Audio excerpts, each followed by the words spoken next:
the station that's on your side. This is News 12, NBC 26 at 11. A local bar is on a 6-month probation after a string of violence, including a deadly shootout. Plus, a local mom tells us about her surprise delivery made possible by firefighters. But first, one person is dead tonight. 2 are in the hospital after a pickup truck ran into a retirement community in Edgefield County. Take a look at this video. You can see that truck went completely inside one of those apartment buildings. And tonight, our Taylor Martin is live from the scene for us. Taylor, you spoke with management there at the Vintage Gardens retirement community. What did they tell you? Well, they tell me a mom and her daughter were inside of this apartment here behind me when a truck came smashing through. They're both in the hospital tonight, but they should recover. And management here tells me they're working with the mom and daughter to make sure that things are okay and they're trying to figure out next steps. Management was on the scene hours after the crash, trying to clean all of this up. Tire marks are still in the grass, showing where the truck started to go off the road, eventually smashing right in the middle of this apartment. Officials believe the driver of the truck, Timothy Miller, was suffering from a medical emergency and lost control. Management says they were able to pull out the mother and daughter to safety after the crash. Now wooden boards cover a hole that sits deep in the apartment where the truck made its final stop. Now, the driver will be autopsied tomorrow at 11 in Newberry, and they're hoping they'll understand a little bit more about how this could have happened, but we'll keep you updated as we learn more. Just a tragic story all the way around, and wishing for a speedy recovery for that mom and daughter. Well, it was a very hot and hazy afternoon for us. Okay, thanks for following up on that for us, Craig. In Columbia County tonight, commissioners struck down the plan to build a Parker's Kitchen on South Bel Air Road in a unanimous vote. It's a grocery, gas store. You might have seen them on the coast in Savannah. Neighbors have been speaking out for weeks about traffic concerns, and tonight, commissioners heard them out. After serving 7 years as the CEO of Savannah River Nuclear Solutions, President Stuart McVean is retiring. In a statement, McVean said, in part, "I am very proud to have been a part of this tremendous workforce that understands the true meaning of mission and commitment, and I thank you for our many successes." McVean will continue working for a few more weeks, and his successor will be named in the future. It's not every day the First Lady of the United States makes a stop here in the Garden City. Augusta is one of just 5 communities across the U.S. named as a workforce hub city by the Biden administration. So First Lady Dr. Jill Biden was in town today to talk all about it. She was here along with U.S. Secretary of Education Miguel Cardona as part of a tour to highlight workforce readiness. So the Biden-Harris administration is working with local leaders, colleges and public schools, unions and employers to develop new training pathways to good careers created by those public and private investments. And they're working with the Department of Education to reach out to every community so more women, especially African American women, can access these pathways. The First Lady joined Mayor Garnett Johnson and Augusta Tech President Dr. Jermaine Worrell and met with students and instructors at a middle school summer camp for manufacturing. Tonight, the Georgia Supreme Court has dismissed former President Donald Trump's bid to stop a criminal probe against him. The Fulton County DA is investigating Trump's attempts to overturn the 2020 election, and so far that investigation has not resulted in any indictments. The Supreme Court says its decision to not allow that was unanimous. Other legal challenges Trump has filed against the probe are still pending. In Columbia, South Carolina, one officer is heard and the suspect's in custody after a shooting there. Columbia police say the officer was shot while getting out of his car, and the suspect was shot during the shootout with police. The officer involved in the shooting is expected to be okay. New at 11, the Orangeburg Department of Public Safety asking for your help finding this missing teen. Antoine Carmichael was last seen around Berry Street. He has brown eyes, shoulder-length dreads, and 3 orange dreads in the back. If you see him, call the number on your screen. The family of Mallory Beach has reached a $15 million settlement with the Parkers Corporation 4 years later. Beach died in a 2019 boat wreck in Beaufort County. Investigators say surveillance video shows Paul, the son of Alec Murdoch, buying alcohol the night of the crash at a Parker's convenience store. The family's attorney says for 8 hours on Sunday, all the decision makers in this case negotiated what this settlement would look like to avoid a trial.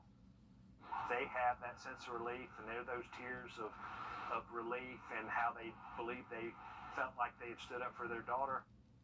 On top of the $15 million to the beaches, the family's attorney says Parker's agreed to settle for another $3 million with the rest of the passengers on the boat that night. During the pandemic, the number of students taking English as a second language dropped considerably, but now Aiken County says they've seen a resurgence, along with a lot of learning gaps to overcome. Emma Ellis spoke with an ESL teacher about the benefits this program has for the community. ESL teacher Martha Ramirez took English as a second language here in Aiken County. Now she's teaching the class. Seeing the kids' faces when you tell them, oh, I speak Spanish, or in Spanish, their eyes just widen up and they're like someone like me is here, like I can help. This year, Aiken County schools are introducing a new K-12 curriculum for ESL students. That allows us to have a consistent curriculum instead of one specifically for our elementary students and then one for our middle school students and then one for our high school students. ESL teachers are trained to help students learn English and to help their teachers know how to instruct them. Students all have an individualized plan that gives them the accommodations and the modifications that are specialized to them. Ramirez knows the struggles of being an ESL student firsthand. I didn't have as many ESL peers, but with so many kids in the program, now having a group of kids and seeing that they're all together and they know that they're not the only one, and having a teacher who is also like them. She's hoping they can see they can do this too. In Aiken, Emma Ellis on your side. Hardy says even though enrollment was high for ESL students in 2018, those numbers dropped through the pandemic, but it is back up, and they're hoping this new curriculum really helps get students up to speed. Signs of progress. The Olive Garden right by our station over here near Costco is one step closer to opening. As you can see, those signs are up. You can almost smell the breadsticks through the door. And if you have a sweet tooth crumble cookie, the one over here on Cabela Drive, that's set to open this Thursday. So a lot of moving and shaking happening over here off of Riverwatch Parkway. Riley? Well, we stayed bone dry out there today. Luckily, moving forward the next couple of afternoons, we do have a slightly better chance to see some storms. We'll take a look at it in the full forecast coming up. And when we come back, find out who made the call. A local mom wasn't going to make it to the hospital in time to have her baby. We'll hear from mom and the heroes who saved the day.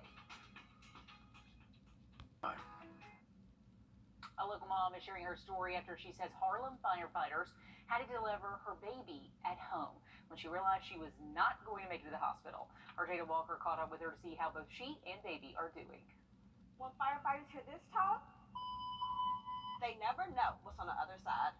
I started having some contractions. It was Lauren's fourth baby, so she knew the ropes and thought everything was going to be fine. I knew that it was early labor. I just didn't think it was that far into labor. Lauren's water broke sooner than she expected and told her husband and mother-in-law it was time they go to the hospital. The end of the road, and my mother-in-law was like, nope, we have to turn around, we have to get back. Lauren's mother-in-law called 911 because she knew they were not going to make it to the hospital in time. Firefighters got there really quick. The call went out as a possible labor in progress, so I responded to the Pathways in the School of Public and Professional Services, Augusta Technical College. It's time. A local mom is sharing her story after she says Harlem firefighters had to deliver her baby at home when she realized she was not going to make it to the hospital. Our Jada Walker caught up with her to see how both she and baby are doing. When firefighters hear this talk, they never know what's on the other side. I started having some contractions. It was Lauren's fourth baby, so she knew the ropes and thought everything was going to be fine. I knew that it was early labor. I just didn't think it was that far into labor. Lauren's water broke sooner than she expected and told her husband and mother-in-law it was time they go to the hospital. The end of the road, and my mother-in-law was like, nope, we have to turn around, we have to get back. Lauren's mother-in-law called 911 because she knew they were not going to make it to the hospital in time. Firefighters got there really quick. The call went out as a possible labor in progress, so I responded to the call. Running into a fire? No problem for Danny. Delivering his first baby? So anytime you hear labor in progress, you probably, you get a little nervous. It may have been his first delivery, but when Danny arrived to the scene, he knew Lauren wasn't going to make it to the hospital. My mom caught the head, and then one of the firefighters tag teamed with her, and he delivered the rest of the baby. That firefighter was Danny, 8 years in as a volunteer, and this is a story he won't forget. It's good to turn the page a little bit and hear the feel-good stories and be a part of something like that. Nicholas is a healthy boy who will turn 2 this Thursday. Lauren is grateful the fire department was able to help her. Reporting in Harlem, Jada Walker, on your side. 2 weeks old, and we are so happy that mom and baby are both healthy. To weather now, today was really hot and hazy out there. Check out this video. This is from smoke from the Canadian wildfires captured by our News 12 Sky drone. But yeah, Riley, hard to believe that all that smoke from Canada has made its way down here. I know, and crazy views that we had first.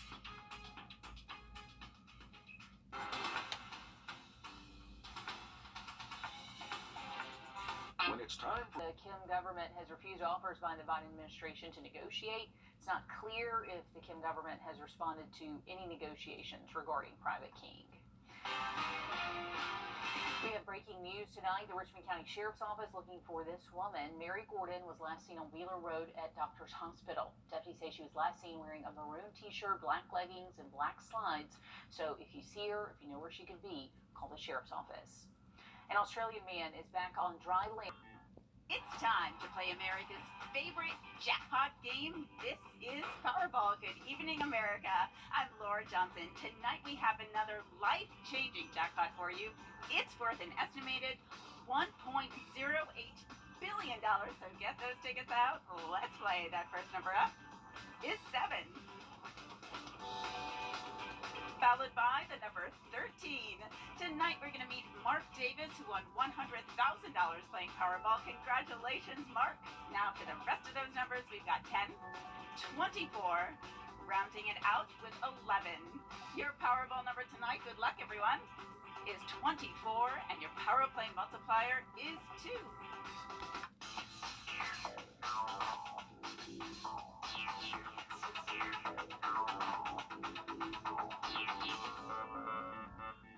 It's time to play America's favorite jackpot game. This is Powerball. Good evening, America.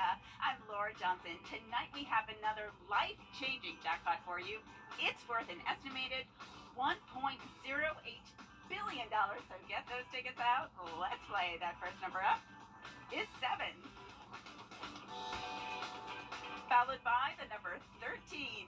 Tonight we're going to meet Mark Davis, who won $100,000 playing Powerball. Congratulations, Mark. Now for the rest of those numbers, we've got 10, 24, rounding it out with 11. Your Powerball number tonight, good luck everyone, is 24, and your Power Play multiplier is 2. Let's take a look at those numbers one last time. Remember, there are multiple ways to win, and we will see you back here Saturday night. Good night, everyone. From the station that's on your side, this is News 12 NBC 26 at 11. A lot of progress has been made in the shopping center near Costco. Tonight we have the latest on more developments coming to Cabela Drive. Plus, new questions tonight about Google searches before the disappearance and then reappearance of a 25-year-old Alabama woman. Augusta's seen about an extra 5,000 people move into the city every year since 2017. And by 2050, the city's population will be an estimated 230,000. While it's exciting for the area, people are sharing concerns that more development projects are being started than completed. City government reporter Craig Allison was at a meeting tonight where Planning and Development set out goals to keep up with all the growth. Tonight's meeting with Augusta Planning and Development was a lot of talk without a lot of hard plans. But from the feedback of a few dozen there tonight, Augustans are more worried about wiping out the Garden City's current grime. We're supposed to be the Garden City, but no one can find the gardens. That was one of the comments that we saw over and over. Following 6 public meetings over May and June, today's meeting brought together county-wide suggestions. Part of that, justifying the county's newly increased tax assessments. There should not be a fear of your home value being high. That's a plus, not a minus. However, tonight's group wanted to reel things back to fixing the grunge, like dilapidated and abandoned buildings. Businesses are closing. West Richmond County is becoming dilapidated because we're not resolving the homeless situation. As well as looking to support more of Augusta's own workers with ambitious projects lined up over the next few years.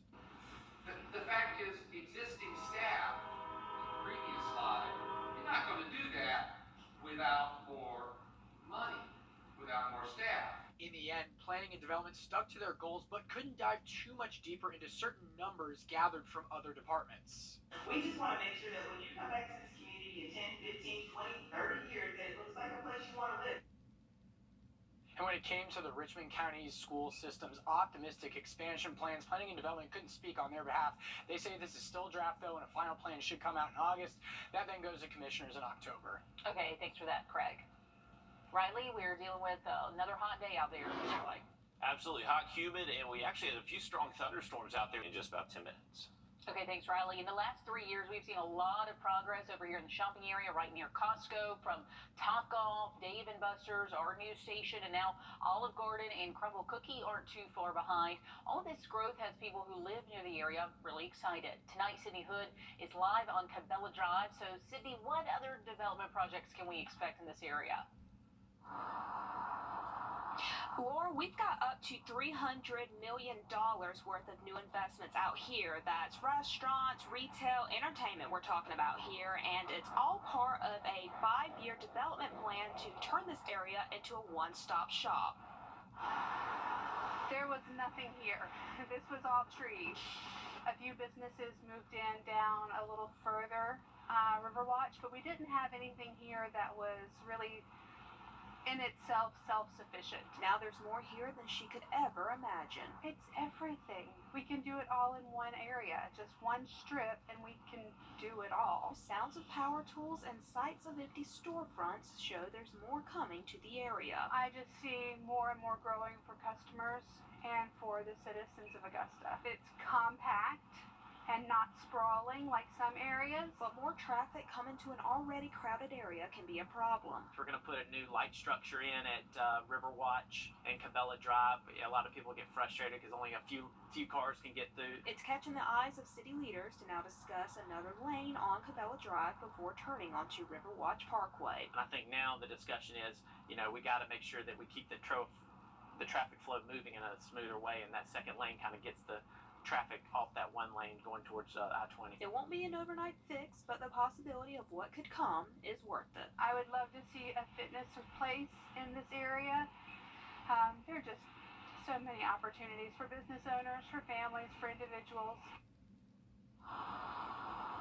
All right, all of you with a sweet tooth, Crumble is opening up this Friday, and pretty soon you'll be able to smell the breadsticks at Olive Garden behind me. That is set to open up in the fall, and Jordan Trotter, the realtor in charge of all this out here, they told us that Mattress Warehouse and a car wash is coming out here pretty soon as well. Okay, lots of options for a growing part of Augusta. Sydney, thanks for walking us through some of that. Tonight, one person is in the hospital after a 12-year-old caused a 4-car pileup. The Georgia State Patrol says the 12-year-old was driving a stolen green Honda Civic traveling on Olive Road. Officials say they ran a red light at the intersection of MLK, causing 3 other cars to crash. So pretty wild scene there earlier today.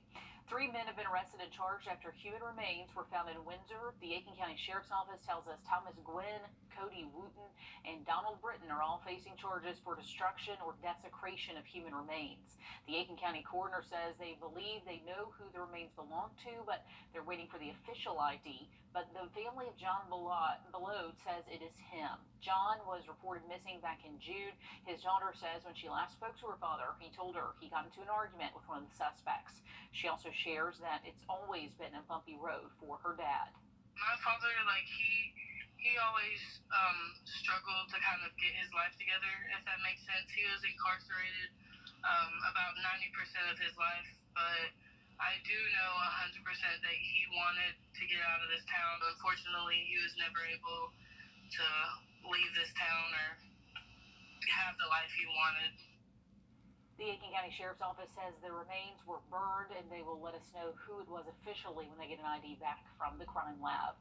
Tonight, one person's in the hospital. A man is facing charges after attempted murder from an argument turned violent. The Aiken County Sheriff's Office says officers were called to a home Monday night on Bailey Circle to investigate a report of a domestic disturbance. Officers then arrested Jeremy Crawford and charged him with attempted murder and unlawful carrying of a firearm, and more charges could be on the way. A North Augusta man is behind bars accused of stabbing another man in the head. Luis Salgado is charged with assault, attempted murder, malicious injury to animals, and more. Deputies say they were called to a home on Ashley Circle last Friday, and when they got to the scene, Salgado was inside the home armed with a knife. A witness told deputies Salgado was playing loud music and threatening other people for hours. He was later taken into custody and denied bond. Tonight, a woman in Ware Shoals, South Carolina, has been accused of filming and sharing multiple obscene videos of people at an assisted living facility. Officers say they began investigating after someone reported seeing the videos on Snapchat. The suspect, Brazil Oliver, was an employee at the assisted living facility. Some key deadlines coming up for hundreds of thousands of South Carolinians eligible for food stamp assistance. The first of these deadlines is coming up at the end of this week. It affects anyone who's had their SNAP benefits stolen. So if you think that's happened to you, you have until Friday to let them know at dss.sc.gov. The other deadline coming up next month, that's for families with children eligible to receive pandemic EBT cards. DSS is asking you to verify your mailing address by August 10th at dss.sc.gov. Really only takes a few minutes to make sure that the correct address is on there, and that really will save headaches for parents and caregivers when those cards start rolling out around mid-September. DSS says if you're not sure if your child is eligible to receive PEBT because they qualified for free or reduced meals, to contact their school district. In North Augusta, school starts in less than a week, but parents of kids zoned for Highland Springs aren't sure if they'll be dropping off their children at the new building. It's expected to be open for the new school year, but construction's running behind. State inspectors are scheduled to visit the middle school on Monday, giving parents less than 24 hours to prepare their students to attend the new school or to roll into the contingency plan. The fact that they're doing like a virtual open house, and then they're just doing the hope and pray that it opens on Tuesday, is a little concerning as a parent. The contingency plan for students would mean sixth graders would start at North Augusta, upperclassmen would attend Aiken Tech, and Paul Knox Middle School would host some special programs to accommodate all of those kids. The new school year is right around the corner, and if you're still in need of school supplies, there's a few upcoming school supply drives across our area. Saturday, Aiken Tech giving away 1,500 book bags from 9 to noon. Edgefield County will be hosting a school supply drive from 10 to 2 on Herlong Ford, at Herlong Ford. The Augusta Worship Center is hosting a backpack giveaway that starts at 10 on Mike Paget Highway. And if you want to check out more back-to-school drives, you can head to our website for a full list of those at wrdw.com. Well, we do have heat advisories in effect for the western CSRA tomorrow. We're also tracking the chance for a few strong thunderstorms. We'll have that full forecast next. And coming up, Kentucky under a flash flood warning as millions are under heat alerts.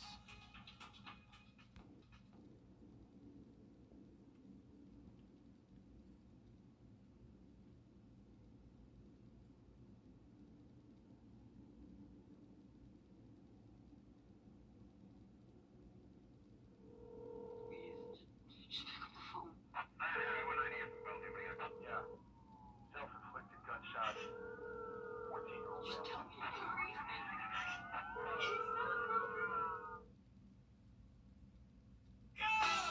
The rooms to go. Right now, floods have triggered an emergency in Kentucky as 70 million people across the nation swelter under heat alerts and temperatures hit triple digits with no relief in sight. Even Rodriguez has the latest. A trail of destruction left behind by a tornado tearing through North Carolina Wednesday afternoon. Well, that's my sister's home behind you. That's totally destroyed. My aunt's home right here. That's pretty much gone as well. Fast rising waters seeping into homes and cars. That's my truck. Turning roads into rivers in Kentucky. Catastrophic floods triggering an emergency in Mayfield, where an EF4 tornado killed dozens of people in 2021. Moments ago, I declared a state of emergency due to the impacts from severe weather. In Pennsylvania, unfavorable conditions have suspended the days-long search for a 2-year-old and 9-month-old who have been missing since Saturday after flash floods submerged the car they were in, killing their mother. We ask that everybody stay away from the flood zone. Meanwhile, life-threatening heat continue to shatter records in parts of the country. Took care of a lady that was burnt on the asphalt. I mean, if it's 120 out here, the asphalt's 175 easy. Phoenix has seen sizzling temperatures over 110 degrees for 20 straight days now. It's like being in the kitchen on Thanksgiving with all the ovens and the stoves going. It's hit 100 degrees and higher for 34 consecutive days in El Paso, Texas. And in Florida, where the heat index has topped 100 for nearly 40 days, Miami-Dade commissioners gave initial approval to a measure that would mandate shade and water for outdoor workers when the heat index tops 90 degrees. And we can relate a little bit, maybe not to some of the most severe, but it's hot out there, Riley. It really is, Laura. We actually do have a heat advisory in effect for the Western CS area tomorrow afternoon. Questions tonight when we come back about the mysterious disappearance of a 25-year-old from Alabama. And before we head to break, your lottery numbers, we're taking a look at Washington, D.C.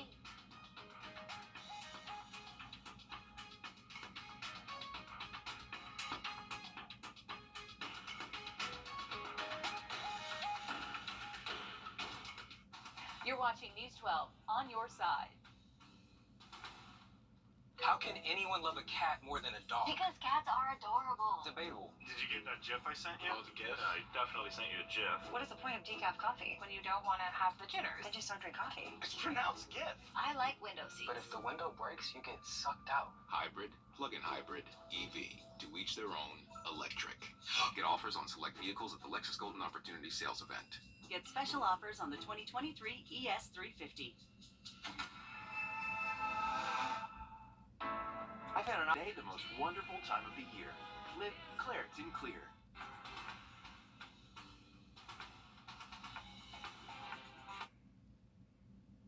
New questions tonight about the mysterious disappearance of a 25 allergens without knocking you out.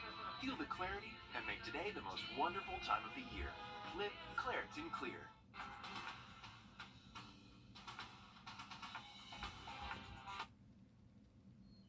New questions tonight about the mysterious disappearance of a 25-year-old woman from Alabama and then reappearance. Police say Carly Russell gave a harrowing account of being abducted by a man with orange hair. But Lila Luciana tells us her internet searches before she vanished include a Hollywood kidnapping thriller. Tonight, police provide some answers to the many questions that followed a bizarre story of abduction in Birmingham when Carly Russell disappeared after making an alarming call to 911. I am on Interstate 459, and there is a kid just walking by themselves. Her family says she was on the phone with her sister-in-law, who says they heard her scream. We pretty much know exactly what took place from the time she left work until she got on the 911 call, and we can see getting out of the car on the interstate from that footage. And after that, I think she only knows. She told police that the orange-haired man had kept her in the back of an 18-wheeler. Police say during the investigation it was revealed that she had made questionable internet searches days and hours before vanishing, including about the Hollywood kidnapping thriller Taken. I will look for you. I will find you. On July 11th at 7:30 a.m., the term you have to pay for an Amber Alert was searched. Russell's disappearance prompted a statewide 2-day search. Police say Russell eventually walked home, was treated at a hospital, and released. Pretty bizarre story. Everybody has a whole lot of questions, but the Hoover Police Department is still investigating and waiting for her to feel a little better to continue questioning. A criminal investigation is underway in the Davenport, Iowa building collapse back in May. Officials believe a crime may have occurred before the building fell. The Iowa Department of Criminal Investigation says their agents started their investigation the week after the collapse, but this marks the first time a criminal investigation has been made public. Okay, check it out. In Maryland, someone's trying to stop people from speeding in their neighborhood, and they're going about it in a pretty creative way by building a fake speed camera that looks like a little free library, often seen in neighborhoods. Has authentic-looking signs. Some people in the area says it seems to work in slowing down drivers, but eventually, local police caught wind and took down the library. They said the spot where it was placed was not an approved location for a speed camera if it is fake. So maybe they just turn it into a real one. I don't know. Bad news for people signing up for Netflix accounts. The streaming giant is scrapping its least expensive ad-free plan. The change impacts us here in the U.S. and the U.K., and it comes after a crackdown on password sharing. The basic plan, a single stream for $10 a month, is no longer available for new or rejoining members. But Netflix says existing basic members can keep their plans. Hold on to that thing with the death grip, because no ads. I mean, do not make me watch an ad, please. Okay, young ballers ages 9 through 12, they're hitting the court at Westside High School for the first annual Jerry Hunter Basketball Academy. Dan has the story and much more next in sports. Shanty can fix your Lexus, Acura, Infinity. On your sideline, sports brought to you by the Hawk Law Group. Good evening, everyone. Summer camps give young athletes the chance to hone their skills, fall in love with the game, and have fun at the same time. This week, Westside head coach, basketball coach Jerry Hunter is hosting his first youth basketball camp. Westside's state championship winning mentality and approach to the game are being passed on to all the young ballers in attendance at the first annual Jerry Hunter Basketball Academy. We decided to get out in the community and become a part of the solution. You know, there's a lot going on now, so coaches in the area, we come out with some things for the kids. This is my first time going to a basketball camp in the summer. They have a lot to teach us, and they're teaching us all they can in these 3 days, and it's very nice. Coach Hunter is using this camp to focus on the fundamentals. Passing is important, so I know the right passes, when to make them, and mindset is important so I can stay within the game and not get distracted easily and stuff like that. A lot of time, everything now is kind of ball dominant, so we try to teach them to share the ball, but more so importantly, good teammates and understand the importance of sportsmanship. It's very fun. I meet a lot of friends here and learning from people like coaches here, and they have won state championships, and it's great to learn from them. It's not every day you get to pick up a few pointers from a 3-time state championship winning head coach. They don't realize it, and they're probably not gonna realize till they get older who this man is, and they gonna realize, oh my gosh, that's cool, like, that's amazing. And receiving some advice from a couple of Westside alums who know a thing or two about winning on Georgia's biggest stage has its bonuses too. I know that I was in their shoes once, and I know what I learned from camps like this, and I just know how it made me evolve as a person, as a player, on and off the court. This type of stuff right here is what keeps us grounded, you know, just being able to give back and be around these kids. They're still learning, understanding that no matter how good I become or how good people think that I am, there's always things to work on. Towards the end of the day, the campers had the chance to test their skills against the counselors. That was fun, you know, they blocked all our shots, but it was cool. I enjoyed it. Are you looking forward to getting some payback tomorrow? Yeah, for sure. Dunking on all of them. Gears to football. South Aiken quarterback